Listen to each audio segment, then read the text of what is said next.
Um, Hello YouTube. Brought out that 1911 here. This is my favorite gun of all time. I really like the GI model, especially with the straight serrations and then no front serrations. It looks great. So I based it off my GI model. I did have other 1911s, the Kimbers, the RIAs, and all that, but this is by far my favorite 1911. The reason why I say it's my favorite because this 1911 I custom tweaked to my specifications, how I like the gun, not how it came from the factory. This is just a regular GI. I did all the work to it. Tools needed is just a Dremel. Let's see here. You know the regular GI. You know most people, like I say, most people know what regular GIs look like. So this one has been modded to whatever I want it to be. Great things about 1911s. There's very few parts. There's very few parts, and it's really easy to take it apart. So you could go ahead and make that trigger however you like. If you like a 3-pound trigger, you go ahead and make it a 3-pound trigger. If you like the heavier 5-pound triggers, why not make it a 5-pound trigger? If you like the skeletal hammer, the light speed hammer, go ahead and put one in. If you just like the regular spur hammer, keep your stock one in there. If you like the extended beaver tail, go ahead. Beaver tail safety, put one in. If you don't, then you can keep the stock small one in there. The reason why, well, I'll go later and tell you the reasons why I changed out everything, but as far as that goes, the only issue I did not like about the GI, really, was those sights, the little speed bump sight, which I actually remedied pretty easily by a little bit of paint, high glow phosphorus paint, and this thing's actually made it great.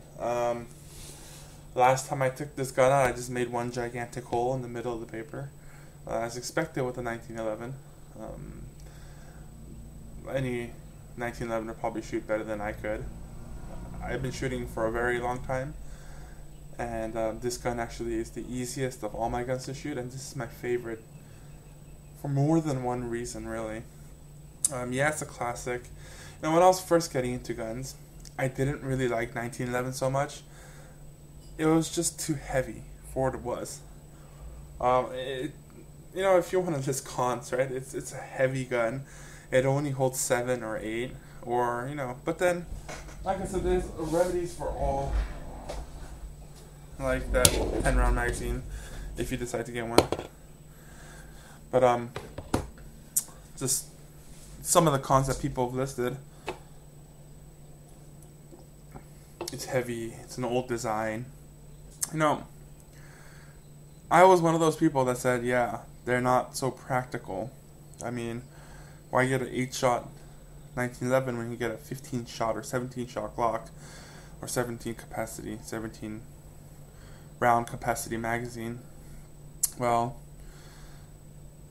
yes, but the more and more I got into collecting guns, and I did have a 1911 before this, had many, and I still do have the Kimbers and others. I got rid of my RIA, but as far as what was I talking about?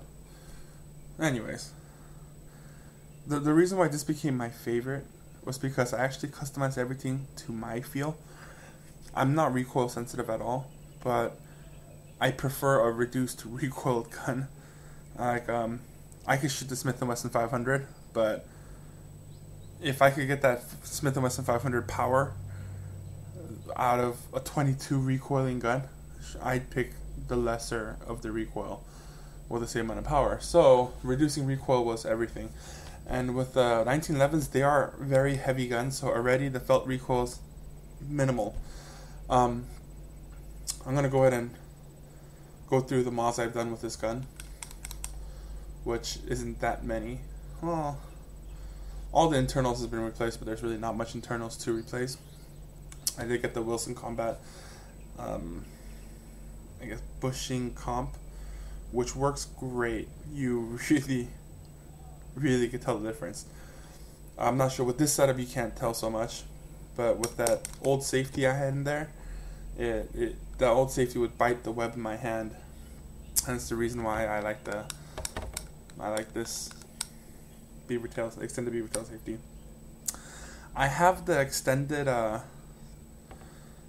safety as well, but with this grip it doesn't really work too well, and I don't really like how it looks, so I only put in the extended slide release, and I put the regular GI safety, which is all I really need, because when I do activate this,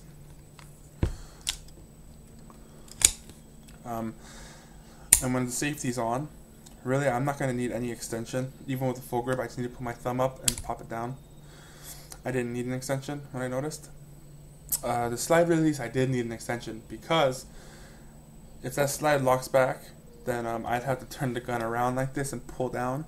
Whereas now with that extended slide release, I can just have my grip and just pull on that release. As far as the sights go, the glow-on phosphorus sights actually work out very great. It makes it a lot easier to get that sight on target, and the following shots is just as easy. So let me list some of the mods now, because my favorite gun.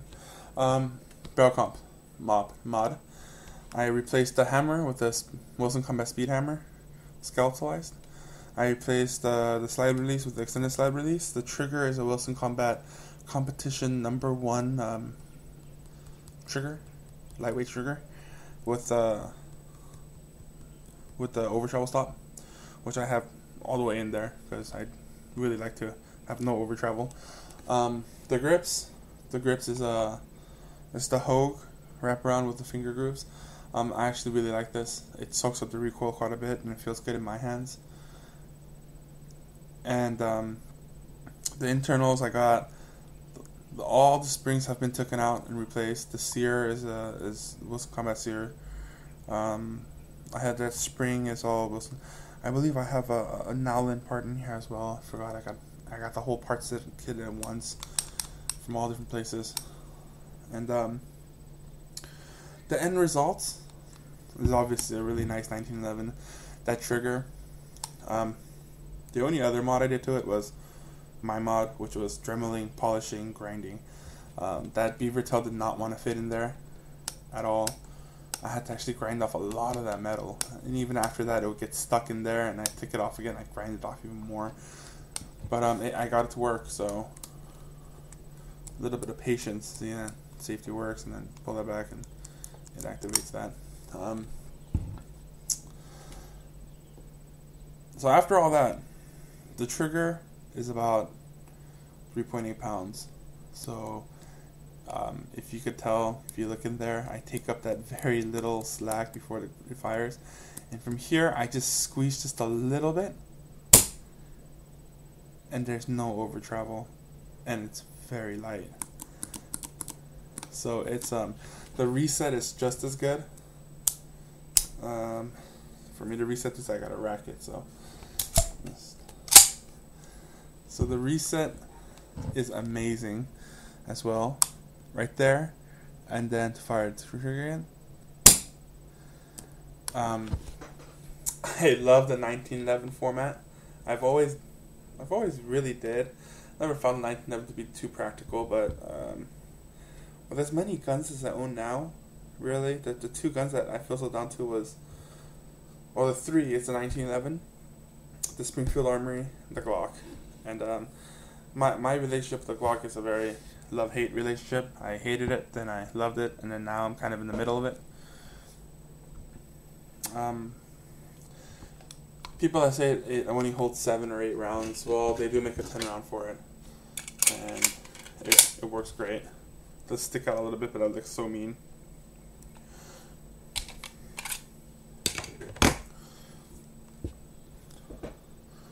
There's really not much to say. This is my favorite gun. If you're a gun fanatic and you don't have a 1911, then you're really missing out.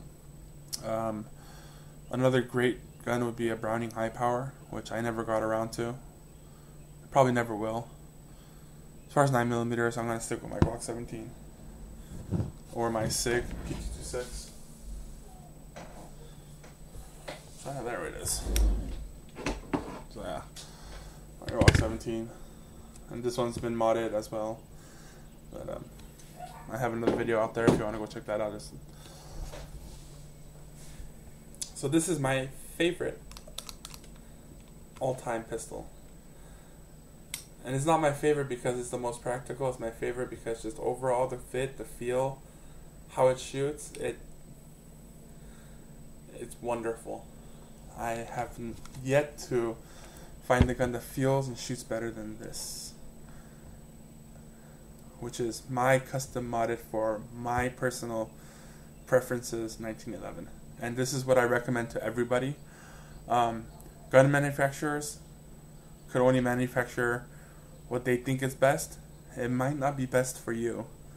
So try out the 1911s that you want, or any gun actually that you want, and there's going to be stuff you want to tweak to your preference, right? Some people cannot stand this tiny safety. For me, I like the tiny safety. Everything's your preference. The reason why this became my favorite gun, because everything I match to my preference. The way I like it, the way I like just the straight serrations in the back, the way I don't like the front serrations. This was perfect for me. This is the GI that I modded to my custom preference. So I guess this would be a custom Andy gun, right, or something like that.